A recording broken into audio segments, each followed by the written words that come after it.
एक बार की बात है, एक राजा रात में अपने राज्य का भ्रमण करने निकला। उसने देखा कि एक बूढ़ा आदमी सर्दी में सड़क के किनारे बैठा है।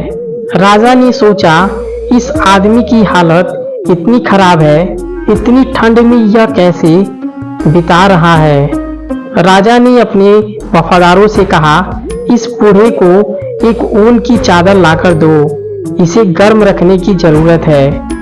जब राजा ने पास जाकर देखा तो उसने पाया कि बूढ़ा आदमी न तो ठंड से कांप रहा था और न ही उसे भूख का कोई एहसास हो रहा था। राजा ने हैरान होकर पूछा, बाबा, तुम इतनी ठंड में बिना कपड़ों के कैसे बैठे हो? क्या तुम्हें ठंड नहीं लग रही है? बूढ़ी ने मुस्कुराते हुए कहा, राजा, ठंड और भूख का अनुभव केवल मानसिक स्थिति है। अगर हम अपने मन को ठंड या भूख के बारे में सोचने से रोक दे तो हमें इन चीजों को सहन कर सकते हैं। मैंने अपने मन को यह आदेश दिया है कि मैं ठंड का अनुभव नहीं करूंगा, इसलिए मुझे ठंड नहीं लगती।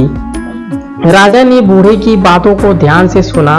वह सोचने लगा, क्या सच में हमारा मन इतना शक्तिशाली होता है कि वह हमारे शरीर को भी नियंत्रित कर सकता है?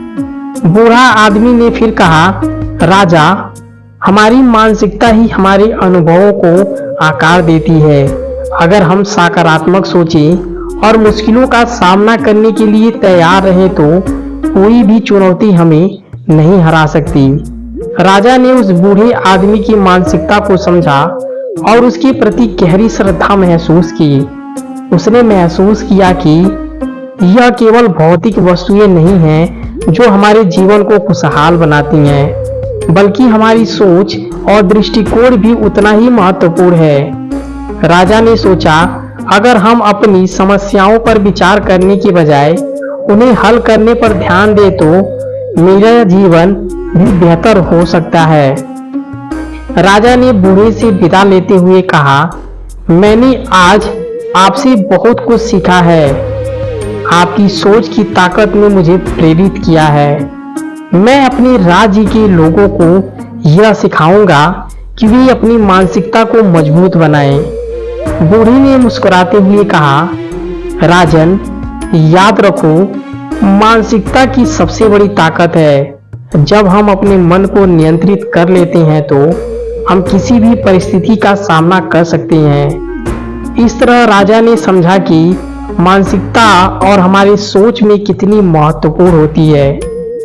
वह हमेशा इस सीख को अपने साथ रखता था, अपने राज्य के लोगों को इसी दिशा में प्रेरित करता रहता था। इस कहानी से यह संदेश मिलता है कि हम जो भी सोचते हैं वही हमारे जीवन का रूप तय करता है। अगर हम अपनी सोच को सकारात्मक बनाते हैं तो हमें अपने जीवन की कठिनाइयों का सामना करना आसान हो जाता है।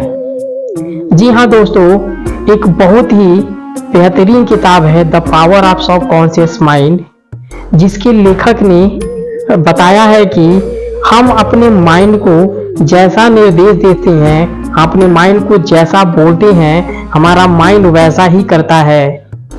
अगर हम यह सोच लें कि हम इस काम को नहीं कर सकते तो उस काम को हम सच में नहीं कर पाएंगे, और अगर हम यह ठान लें कि हम इस काम को कर लेंगे तो हम उस काम को अवश्य कर पाएंगे, क्योंकि हमारा दिमाग को जो भी हम निर्देश देते हैं उन निर्देशों का वह पालन करता है।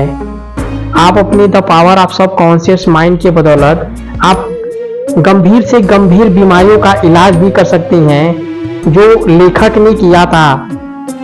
मैं आपको सजेस्ट करूंगा कि आप उस किताब को अवश्य पढ़ें जो आपके जीवन को बदल सकती है।